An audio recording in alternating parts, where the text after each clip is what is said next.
हम सब लोग गए घूमने और घूमने जब गए हैं ना वहाँ से आके सबसे पहले तो मेरा क्या होता है ना, मुझे चाय बनानी होती है। क्योंकि बाहर चाय अच्छी मिलती नहीं है और बहुत थोड़ी मिलती है, तो इससे इच्छा भी नहीं भरती है। तो हमारे यहाँ सबको नमकीन बिस्किट बहुत पसंद है। मुझे बिस्किट पसंद है, बाकी सबको नमकीन। तो पैकेट में ख़त्म भी होने वाला था, तो मैंने पूरा ही पैकेट रख दिया था। इसके बाद मैंने सोचा कि आज हम खाना नहीं बनाएंगे, आज हम पकौड़ी बनाएंगे। क्योंकि जब हम अकेले होते हैं ना, तो मैं बना नहीं पाती हूँ पकौड़ी वगैरह, मतलब ऐसी फ्राई चीज़ें, क्योंकि टाइम का थोड़ा सा इशू रहता है। और वंदन भी इंतज़ार कर रहा था कि मामी पकौड़ी कब बनेगी। ये मेरी छोटी वाली नंद का बेटा है। और दूध वाला आया था तो दूध देने, तो मैंने एक तरफ दूध चढ़ाया, आलू प्याज लिया मैंने। और मैं ज़्यादा है ना, ज़्यादा क्वांटिटी में, तो मैं इसे बैठ के ही छीलूँगी और काटूँगी। क्योंकि ज़्यादा है तो खड़े खड़े पैर दुखने लगते हैं। और बैंगन की थोड़ी पकौड़ी मुझे बनानी थी, क्योंकि हमारे यहाँ मेरे हस्बैंड को बैंगन की पकौड़ी बहुत पसंद है। वैसे तो उन्हें फ्राई चीज़ें, मतलब ऑयली सारी ही चीज़ें मना है, क्योंकि उनको डायबिटीज़ है और थोड़े से हेल्थ इश्यूज और हैं, तो इस वजह से वो नहीं खा सकते।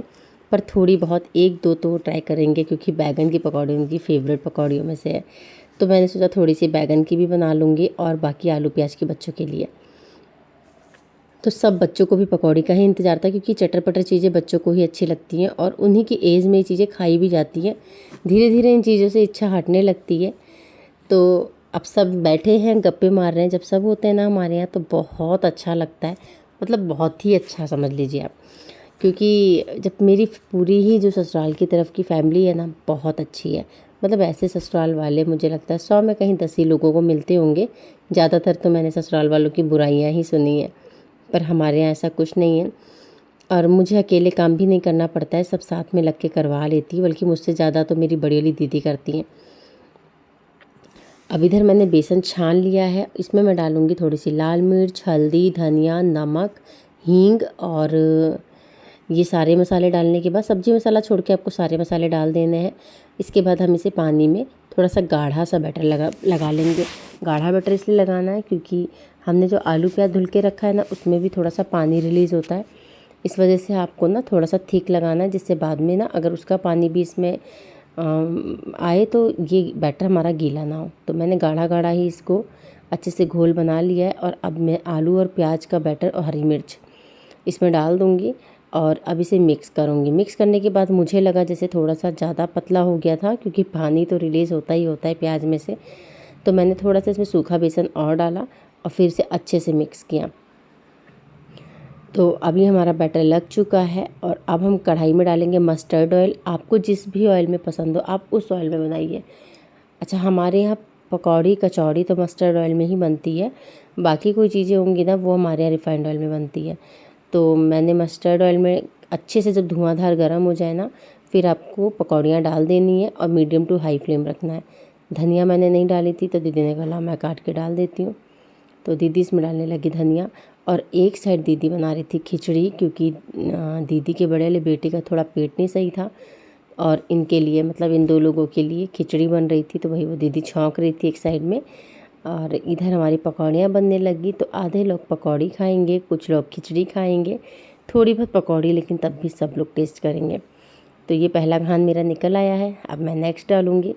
तो आपको क्या करना है, पहले फ्लेम को हाई रखना है, उसके बाद पकौड़ियाँ डालने के बाद लो टू मीडियम ही रखना है, वरना पकौड़ियाँ जो है ना वो अंदर से कच्ची ऊपर से पक्की हो जाएंगी, तो खाने में मज़ा नहीं आएगा। अब वापस से लिया मैंने बेसन, इसमें भी मैंने नमक डाल दिया, थोड़ा सा हल्दी पाउडर डाल दिया और थोड़ी सी धनिया पाउडर डाली और लाल मिर्च डाल दिया और हींग डाल दिया। अब इन सारी चीज़ों को डाल के हम इसका एक पतला सा बैटर लगाएंगे। मतलब इतना पतला रखना है कि जब हम बैगन को इसमें डिप करें वो कोट हो जाए। इतना पतला नहीं रखना है कि वो बिल्कुल कोट ही ना हो, इतना ही रखना है आपको कि वो अच्छे से, मतलब जो इसकी बेसन की कोटिंग है ना वो बैगन पे आ जाए। बैगन मेरे कई दिन के हो रहे थे तो हल्के सूख गए थे, लेकिन इसी बहाने ये सिज जाएंगे, वरना ये फेंके जाते, क्योंकि सूखे बैगन की सब्ज़ी तो बिल्कुल अच्छी नहीं लगती। और ये पतले लंबे वाले बैगन है ना, ये जल्दी से सूख जाते हैं। तो बैगन को मैंने एक एक करके पानी में काट लिया। बैगन हमेशा आप जब भी काटें ना पानी में ही काटें, कहते हैं पानी में ना काटो तो कड़वे हो जाते हैं। अब ऐसे तो मुझे कुछ पता नहीं कि कड़वा होता है कि नहीं, लेकिन ऐसा मैंने सुना है, इसलिए मैं पानी में ही काटती हूँ। और एक एक बैगन को डिप करके हमने ऑयल में डाल दिया। इसे भी आपको लो टू मीडियम फ्लेम पे ही फ्राई करना है और बहुत ही जल्दी से बन जाते हैं और खाने में ना ये बहुत टेस्टी लगते हैं। मतलब बैंगन की पकौड़ी अगर आप चावल के आटे में या फिर बेसन में, दोनों में से किसी भी चीज़ में बनाइए, बहुत अच्छे लगते हैं खाने में। ऊपर से कुरकुरे, अंदर से बिल्कुल सॉफ्ट सॉफ्ट, तो बहुत एक अलग सा टेस्ट आता है। तो ज़रूर से ट्राई करना। इन मिर्चों को मैंने बीच में से फाड़ लिया था और ये मिर्च भी मैंने फ्राई कर ली, क्योंकि पकौड़ियों के साथ अगर फ्राई मिर्च ना हो ना तो मज़ा ही नहीं आता। और बच्चों की वजह से इसमें हरी मिर्च थोड़ी सी कम पड़ी थी, तो इस वजह से मैंने इनको भी फ्राई करके डाल दिया। जिसको खाना होगा वो अलग से मिर्च खा लेगा। तो ये हमारी सारी पकौड़ियाँ बन गई, मतलब सारी नहीं, इसके बाद मैंने इतनी ही 3 बार बनाई, क्योंकि ज़्यादा लोग होते हैं तो इतने में क्या होगा, और चीज़ें साथ में ज़्यादा अच्छी लगती हैं। तो अब पलक इसको सर्व करेगी। पलक मेरी छोटी वाली दीदी की बड़ी वाली बेटी है, बहुत काम करती है, तो ये मतलब काम तो खैर सभी करवा लेते हैं, पर अच्छा लगता है बच्चे जब मिलजुल के करवा लेते हैं तो मुझे भी भार नहीं लगता है और कोई चीज़ करने में आलस नहीं आता है। तो अब सब लोग खा रहे हैं और मुझे बेसन की पकौड़ी बिल्कुल भी नहीं पसंद, तो मैंने नहीं खाई। दीदी ने कहा कि मैं तलती हूँ, तुम खा लो, पर मुझे पसंद नहीं। तो आप भी इस तरीके से कभी ट्राई करिए, और वीडियो अच्छी लगी तो वीडियो को लाइक, चैनल को सब्सक्राइब करिए।